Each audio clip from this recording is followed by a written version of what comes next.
In 1984, a young woman in Texas vanished from her apartment.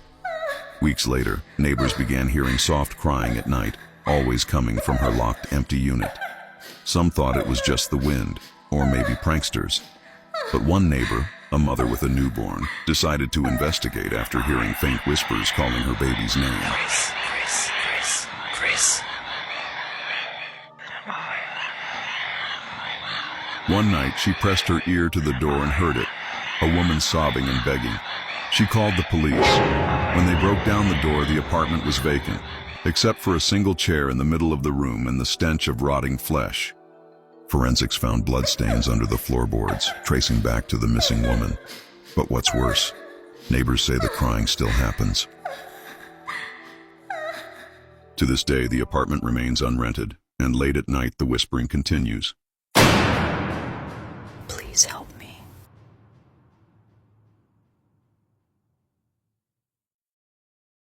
This happened on Christmas Eve back in '97 when I was 7 years old.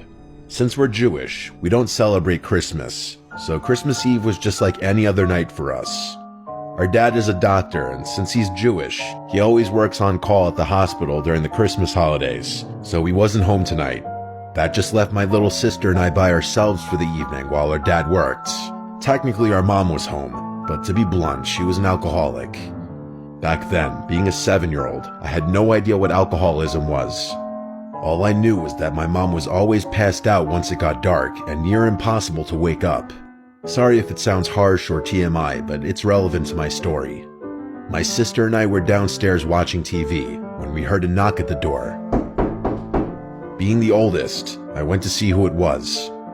Our door had glass panes built into it, which made it easy to see who was on the other side. There was a man standing outside in a Santa suit holding a bag, and when he saw me, he smiled and waved at me to come to the door. I went near the door but did not open it, and I thought it was odd that someone dressed like Santa would come to our house out of anyone's house in the neighborhood. He said, "Hey kid, it's me Santa. Let me in, I'll give you your presents." I remember point blank telling him that Santa isn't real, and that if he was, he doesn't give Jews presents anyway. That's when he said, "Of course I'm real. In the past, I only used to visit Christian homes, but lately, I felt bad that Jewish kids never get any presents. So this year, I changed the rules so that you can get presents too."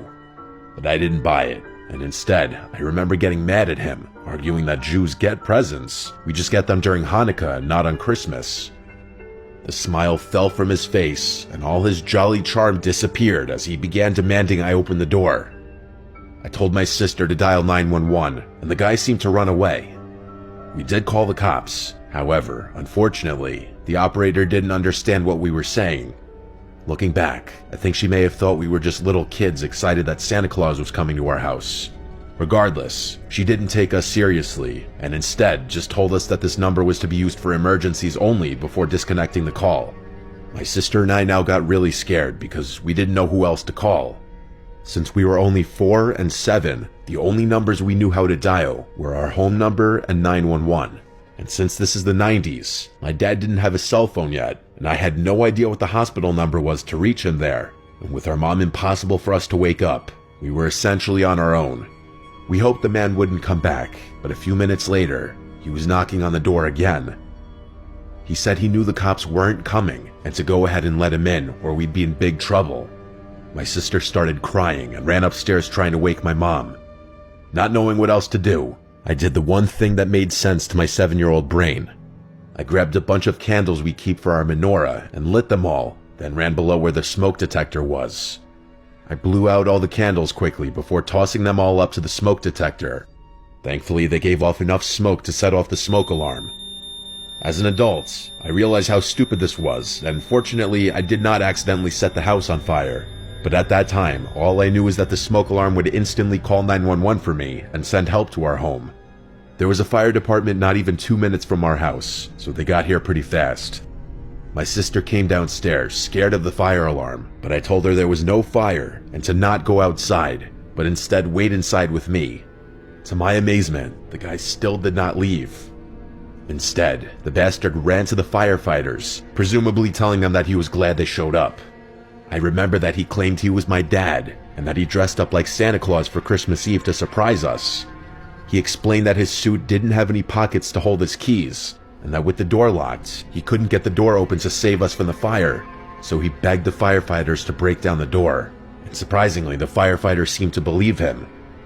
They were actually getting ready to break down the door and told us to stand back, but we started crying, shouting at them that he's not our dad, that our dad is working at the hospital and that we have no idea who this guy was, and that we don't even celebrate Christmas. The firefighter who was about to break down the door thankfully stopped and listened to us. He asked, "You don't celebrate Christmas?" I told him no because we're Jewish, and showed him my kippah on my head as well as our menorah. I then broke down crying, explaining how I set off the smoke alarm to try and get help because the police wouldn't believe us, and to please not let the guy in. The firefighter thankfully believed me, and then asked the guy why Santa would show up to a Jewish home. I don't remember exactly what the guy said, but the firefighters clearly didn't believe him. Two of them wrestled the guy to the ground while the other called the police to come by. They also asked what hospital my dad worked at so they could let him know what was going on. The police arrived and arrested the guy, while another officer stayed with us until my dad came home and explained the situation to him.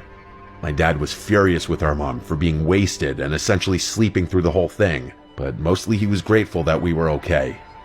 As far as Christmases go, I was glad to have our usual boring and quiet Christmas the following year. To this day, I think being Jewish saved my sister and I's lives, because had we opened that door to let Santa in, there's a good chance that would have been our final Christmas. Scary Christmas Urban Legends, Part 2. According to this legend, it was Christmas Eve, and a dad wanted to dress up as Santa to surprise his kids and wife. He got on his Santa suit and he decided to slide down his chimney. However, about halfway he got stuck and died from asphyxiation. But it gets worse. That same night, his wife was like, let's start a fire, get in the cozy spirit. Shortly after, she realized a bad smell coming from the chimney. That's because it was her dead, burning husband. This legend always creeped me out as a kid. The scariest part is that this has happened before. A robber in England was trying to enter people's home through their chimneys, and, well, he got stuck. Obviously, the family didn't know that he was in there, and later started a fire, and, well, you know. So it's happened before. Don't climb in chimneys. Happy holidays. Follow me on YouTube for more creepy stuff. I have a ghost story. It's the realest thing I've ever experienced in my life. I collect Native American artifacts. And so my buddy and I, we went one afternoon. We find some stuff. I go home, don't think anything about it. I lived in a cabin in the middle of the woods. Went to bed sober, and I woke up, my kitchen window had been unlatched and pushed open. Dude, what? My wife had bought this mirror. And so she and I hung this mirror. We looked at it really good, and we were like, okay, good, go to bed. The next day, the mirror's got a giant scratch across the freaking mirror. Dude. So there was 1 week that I woke up every single night at 2:59 on the freaking dot. The last night I woke up borderline having a panic attack. My heart was racing, I was sweating, and I turned my lamp on and I put my feet on the side of the bed and I stand up. When I stood up, something jumped from that balcony to the floor and it ran through my house to the point where I grabbed my gun, dude, and I freaking racked that thing and I freaking vetted my entire house because it was so real that I was convinced that somebody was in my house. And dude, there was nothing. So scared right now. Dude, there was literally That is the scariest image. This is how specific it was. I heard the wood crack from the hands, the pressure, and then a second of pause, and then the thud shook my windows Like in a my human-sized acid. 1000%. So we didn't tell anybody about this. And my buddy, I finally told him. He was like, man, one night I woke up and my dog was barking. She never barks. And he was like, I woke up and I heard a thud downstairs. He said something had opened his freaking Arrowhead case where his, like, the stuff that he found that day was in his Arrowhead case. What? I swear on my life.